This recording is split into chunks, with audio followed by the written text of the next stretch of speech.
ingin lemahkan orang Islam, jauhkan Muslim ini dari Islam itu.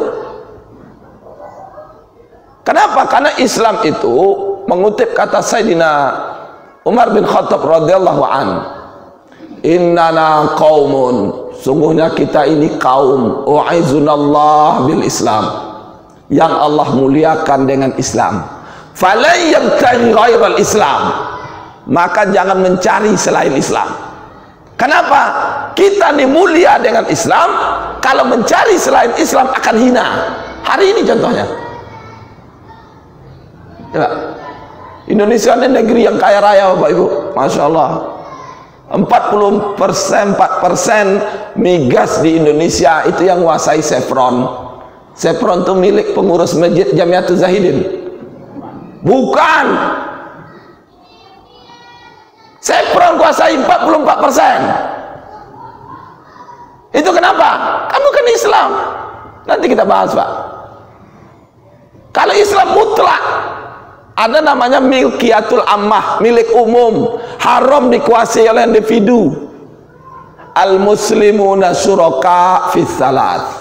Muslim itu bersyarikat dalam 3 hal. Al-ma'u wal kala'u wan nar. Al-ma' sumber air, makanya sungai tidak boleh diklaim milik pribadi, walaupun mbah buyutnya yang ketemu sungai itu pertama kali. Ini datukku yang ketemu sungai ini dulu. Tidak boleh diklaim milik pribadi. Kenapa? Siapapun Muslim, bahkan dalam riwayat yang lain, an-nasu syuraka, kuasai oleh manusia secara umum. Alma wal kala, padang rumput, hutan, tak boleh diklaim milik pribadi, tak boleh dikuasai oleh swasta, tak boleh dikuasai oleh individu. Hari ini ludes, gundul hutan. Ini kenapa? Nah, Islam. Kalau Islam diatur, Pak Bu, menebang pohon itu saja itu diancam berat itu kalau tidak punya tujuan yang jelas.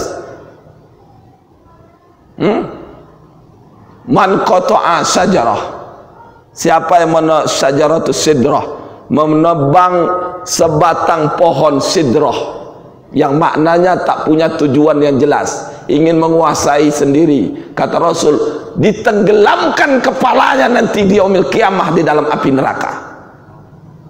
Hari ini akibat ditebang sembarangan lah, bertambah musim kita di Riau kemarin tuh, hujan, panas, asap. Nah, yang ketiga wanar, sumber energi Pak, itu milik umum, tak boleh dikuasai, termasuk migas, minyak, gas, barang tambang. Kemarin heboh kan, mengikis, menipis, berkurang habis emas di Indonesia. Padahal itu tidak boleh dikuasai oleh swasta. Itu karena ekonomi Islam. Itu makanya kalau Islam yang diterapkan, salah satu ekonominya bagian dari konsekuensi iman, maka ini menjadi alasan kedua. Apa alasan kedua? Solusi dari semua persoalan. Nah, sekarang APBN defisit. Ini mohon maaf tinggi karena pengurus bahas mintanya ekonomi Islam, maka arahnya ke sana. Beda kalau kajiannya fikih muamalah, Pak Bu. APBN defisit, apa yang dilakukan oleh pemerintah hari ini? Naikkan pajak, utang luar negeri, kayak gitu kan?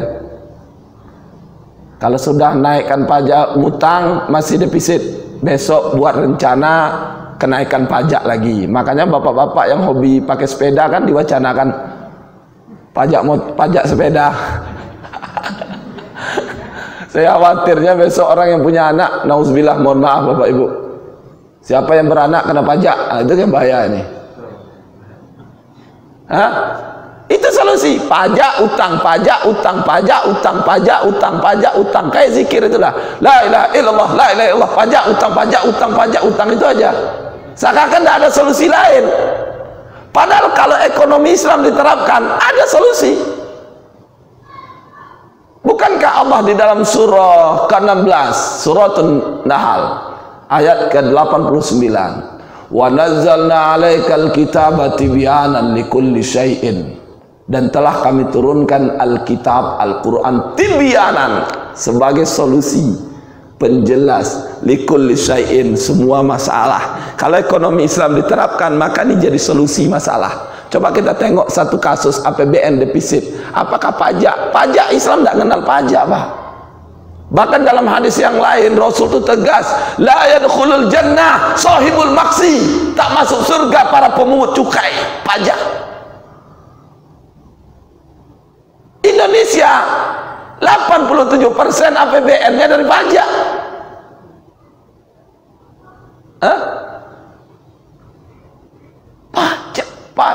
Pajak. Seakan-akan tidak ada sumber lain. Padahal Indonesia ini sumber daya alam melimpah. Tapi kenapa tidak dikelola? Itulah tabiat ketika yang dipakai bukan Islam. Itulah namanya disebut, nama ada istilahnya kapitalisme. Kapitalisme itu apa? Kalau bahasa Arab, roksu maliyah, roksun kepala, maliyah harta. Jadi dalam utaknya kok ada duit semua. Piti. Makanya besok kalau ada jemaah diajak gotong royong ke masjid, yuk gotong royong Ahad besok. Ada makan siang. Aduh ini, tak ada dah. Ikut sosial kok. Lalu itu kapitalis tuh, Pak. Dalam utaknya piti, ya itu kapitalis. Bahasa fikihnya roksu maliyah, roksun kepala, mal harta. Roksu maliyah, dalam kepalanya ada harta. Nah itu, makanya tidak heran materi-materi ini seakan dikuasai, padahal itu milik umat, itu milik kaum muslimin, milik rakyat. Pernah dikaji dulu, Pak, dalam sebuah seminar di UIR, sumber migas Duri Dumai Minas yang di Riau, yang waktu itu dikelola oleh Caltex. Kalau dikelola tanpa korupsi, itu bisa menggratiskan sekolah dari TK sampai S3 se-Sumatera. Sedikit atau banyak? Ini corona aja stres kita. Pening kan?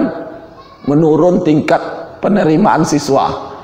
Tingkat penerimaan mahasiswa bisa jadi salah satu faktornya masalah ekonomi. Karena hari ini orang mau sekolah pakai uang pribadi. Orang susah tidak boleh pintar. Itu kapitalis. Dalam Islam tidak. Pendidikan dijamin negara. Baca dalam sejarah. Guru ngaji, ngajar anak-anak dari masa Umar, itu digaji 15 dinar. 1 dinar 4,25 gram emas. Cobalah dikali. Waktu dikali per gram 500 saja, itu gaji guru itu 31 juta. Dia guru ngajar anak-anak. Sekarang guru TK sama TPA lah. 31 juta lebih. Itu kalau 1 gram 500. Kalikan kalau hari ini 900.000 per gram. Itu berapa gaji guru TK di masa Umar, guru TPA, MDA di masa Umar, dibandingkan dengan rupiah hari ini. Kita ada MDA-nya, Pak. Berapa guru MDA diajak kasih duit? Berapa guru ngajar TPA kita dikasih duit? 400-500 sebulan, hebat itu. Itu bukan dirapel. 3 bulan sekali baru keluar. Kayak perut guru TK nih, guru TPA nih cuma 3 bulan sekali baru makan. Di masa Umar nah 15 dinar per bulan. Dari mana duit ini? Dari sumber daya alam nih. Tapi kalau itu Islam, kalau tidak Islam tidak, maka solusi masalah. Tidak terpikir pajak. Ada dikenal istilah pajak, dimiripkan dengan pajak, tapi tidak pajak seperti hari ini. Namanya doribah. Asal katanya doroba ya dorobu. Doribah ya doribah. Doribah itu memaksa. Kapan baru dipaksa? Pertama ketika negara sedang paceklik. Yang kedua hanya diambil dari muslim yang kaya. Gimana kalau muslim tidak kaya? Tidak wajib, tidak diambil. Gimana kalau non muslim yang kaya ataupun tidak? Tidak diambil. Cuma muslim yang kaya. Pertama kalau paceklik, kedua muslim yang kaya. Ketiga sesuai kebutuhan. Negara butuh berapa? 1000 triliun, dikumpulkan uang 1000 triliun, setelah terkumpul stop. Dikenal pajak dalam Islam, tapi nama doribah, tapi mekanismenya beda. Konsep pajak hari ini, kalau hari ini apapun namanya, kayak iklan teh botol sosro dulu lah, apapun makanannya, minumannya teh botol sosro, apapun persoalan solusinya pajak. Kalau tidak pajak, ngutang, kata ngutang pajak. Nah, itu terjadi. Makanya kalau Islam diterapkan, ekonomi Islam diamalkan, maka menjadi solusi atas persoalan. Yang ketiga, mendatangkan rahmat atau maslahat. Ini yang Allah jelaskan di surah Anbiya, di mana Allah menjelaskan wa ma arsalnaka illa rahmatan lil alamin. Allah menjelaskan tidak diutus kau wahai Muhammad kecuali sebagai rahmat bagi sekalian alam. Rahmatan lil alamin. Apa makna rahmatan lil alamin? Darul mafasid jalbil masalih, menarik maslahat, menolak kemudaratan. Maslahat diambil, kemudaratan dijauhkan. Ah, itu makanya yang muncul apa? Kebaikan demi kebaikan. Kalau hari ini kesejahteraan kezaliman, maka akan muncul keadilan ketika Islam diterapkan. Kalau hari ini yang ada kesengsaraan, penderitaan, kemiskinan, maka kalau Islam diterapkan akan sejahtera dan makmur. Terbukti loh Bapak Ibu.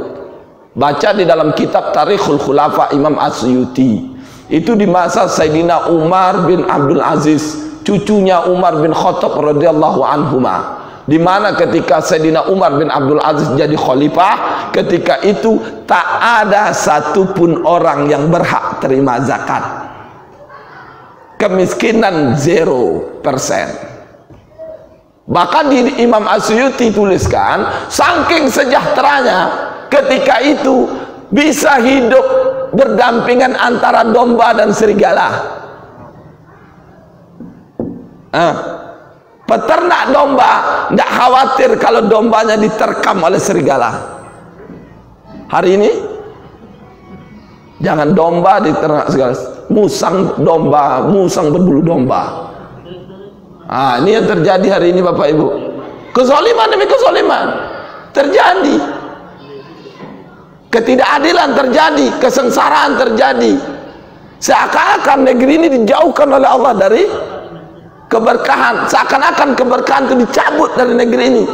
Padahal negeri ini mayoritas Muslim, Muslim terbesar di dunia. Kenapa kok bisa kondisi yang memprihatinkan hari ini terjadi? Karena Islam tak bersama Muslim negeri ini.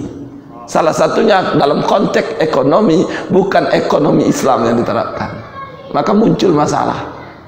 Apalagi kayak tadi, kita minder dengan Islam, ya, kita minder dengan Islam.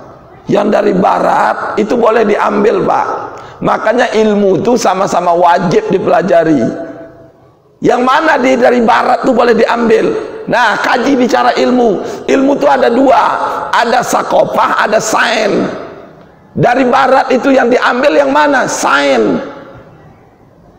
Makanya lampu nih, makanya boleh orang bilang kau menolak barat, lampu pijar kau pakai, itu produknya Thomas Alva Edison. Salah. Boleh, teknologi ini boleh, tapi kalau sakofah itu wajib Islam. Belajar tafsir, makanya jangan belajar tafsir ke Belanda, jangan ke Harvard University, maka pulang jadi liberal. Tafsir hermeneutika. Kalau mau belajar tafsir tuh Madinah, Mekah, Mesir. Jangan ke Belanda. Ini sakopah. Ekonomi Muslim mutlak Islam. Politik mutlak Islam. Budaya mutlak Islam. Ini apa? Sakopah wajib. Tak boleh Muslim mengadopsi selain Islam. Tapi kalau ilmu dalam konteks sains teknologi, boleh Muslim mengadopsi dari luar Islam. Handphone, smartphone Bapak Ibu sekalian, itu kan produk luar semua. Mocin kadang, motornya Cina punya, handphonenya Cina yang buat. Komunis ini, ya, bolehkah diambil? Boleh. Kenapa? Sains teknologi. Tapi kalau Sakofah mutlak ekonomi Islam, maka akan datang yang namanya rahmatan lil alamin. Kalau hari ini tak datang rahmatan lil alamin. Kenapa? Karena tidak Islam diterapkan. Maka muncul masalah. Dan masih banyak persoalan. Makanya setidaknya 3 alasan kenapa kita kaji. Pertama, konsekuensi iman. Yang kedua, solusi atas persoalan yang hari ini terjadi. Yang ketiga, mendatangkan rahmat dan kebaikan. Baik, kalau ada yang mau ditanyakan, diskusikan. Ada waktu berapa menit? Tafadhal masykur.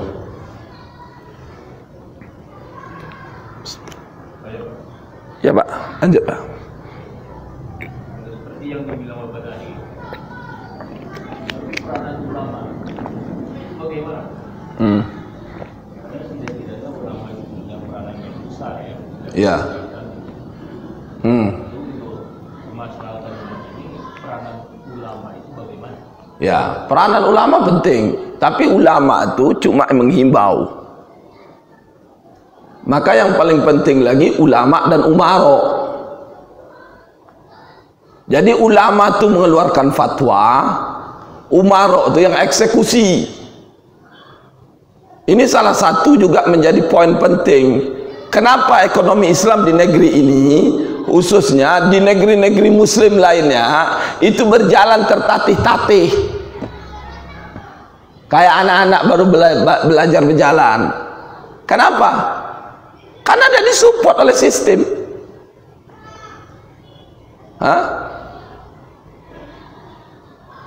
Satu contoh tadi Pak, kayak perbankan, induknya masih BI. BI ngakui komplek bunga. Maka istilahnya bunga. Padahal riba. Kenapa dibilang bunga? Bunga itu kan sesuatu yang tak mengerikan.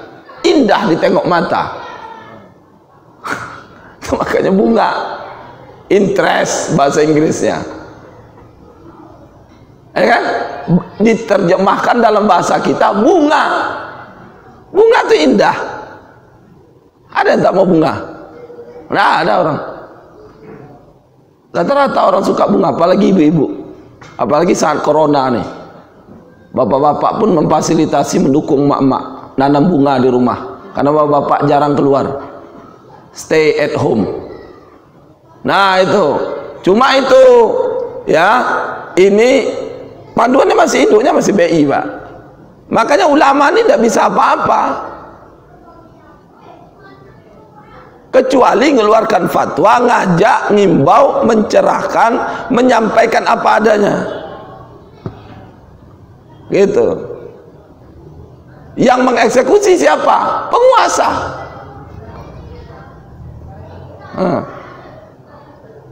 Ulama dah berfatwa tahun 2004 bunga bank haram. Fatwa MUI, bunga bank haram. Gimana dengan bunga hari ini? Masuk ke rumah-rumah Bapak Ibu sekalian.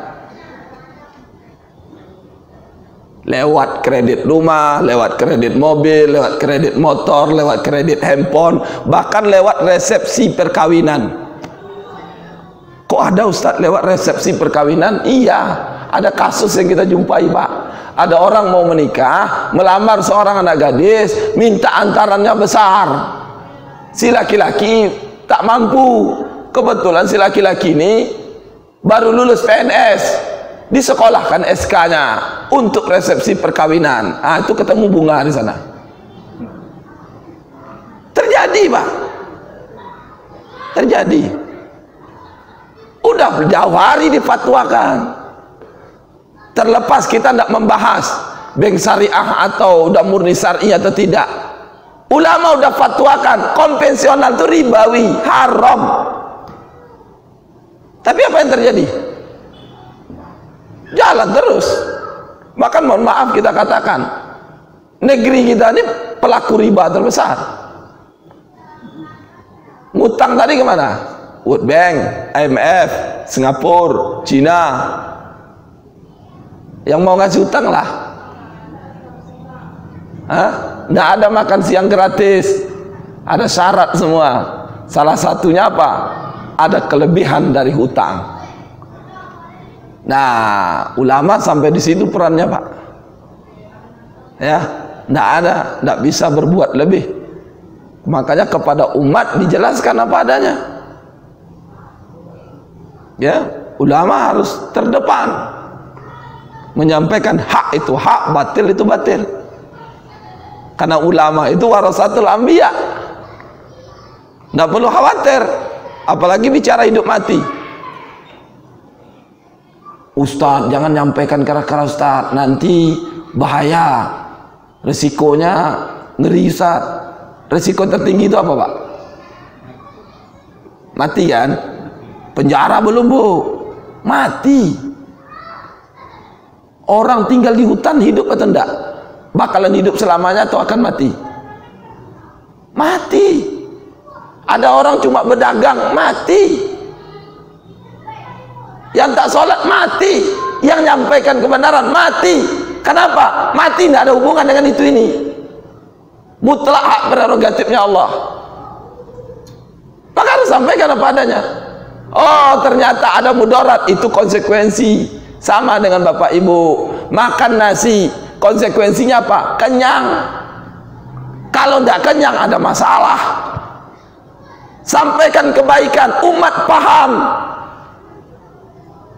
itu manfaat, dapat pahala. Ternyata ada persoalan dengan menyampaikan. Nah, ini namanya konsekuensi, efek. Sama dengan tadi, ada masalah berarti. Apa masalahnya? Ya, bisa dikaji lebih lanjut. Saya kira gitu, Pak. Jadi ulama, ustaz, pembalik itu cuma nyampaikan apa adanya. Nggak bisa mengeksekusi. Hah? Yang lagi viral nih lah, RUU HIP itu. Ulama udah final itu. Kalau tetap disahkan, akan kami pimpin jihad konstitusi, kata MUI. Ditunda. Begitu banyak persoalan yang lain. Nah, dulu juga ulama pernah keluarkan fatwa. Sepilis namanya. Sekularisme, pluralisme, liberalisme haram. Itu fatwanya ada, Pak. Tapi sepilis ini tadi tetap masih ada di tengah kita. Sekularisme banyak. Orang kalau ke masjid nutup aurat, mohon maaf Bapak Ibu. Tapi kalau ke pasar tidak peduli aurat. Sekuler. Pluralisme menganggap semua sama, pemahaman sama. Islam begini, Kristen begini, sama aja Islam sama Kristen. Tidak sama. Kalaupun ada mirip tapi tidak sama. Liberal, bebas, nah, itu sudah difatwakan ulama. Tapi masih tetap pahamnya beredar. Kenapa? Perlu support dari negara. Begitu ya ekonomi Islam. Ini akan berjalan kalau negara mensupport. Kalau tidak disupport oleh negara, maka tidak berjalan. Kalaupun Bapak Ibu melaksanakan ekonomi, transaksi, muamalah itu sesuai Islam, itu hanya bisa dilakukan dalam tataran individu, kelompok masyarakat, tapi itu tidak bisa dilakukan secara maksimal. Kenapa? Karena perlu dukungan sistem atau negara. Kalau sistem udah bilang selesai. Wallahu a'lam bishawab. Terima kasih. Mohon maaf atas segala kurangan dari apa yang kita sampaikan tadi, mengkaji apa urgensi mengkaji ekonomi Islam. Tadi kita udah bahas 3 minimal. Konsekuensi iman, solusi atas masalah. Yang ketiga, mendatangkan rahmat, yakni rahmatan lil alamin. Wallahu a'lam bishawab. Fatabiru ya ulil absar. Pada Allah saya mohon ampun, pada Bapak Ibu saya mohon maaf atas khilaf kata, penyampaian kurang berkenan. Wallahu a'lam bishawab. Assalamualaikum warahmatullahi wabarakatuh.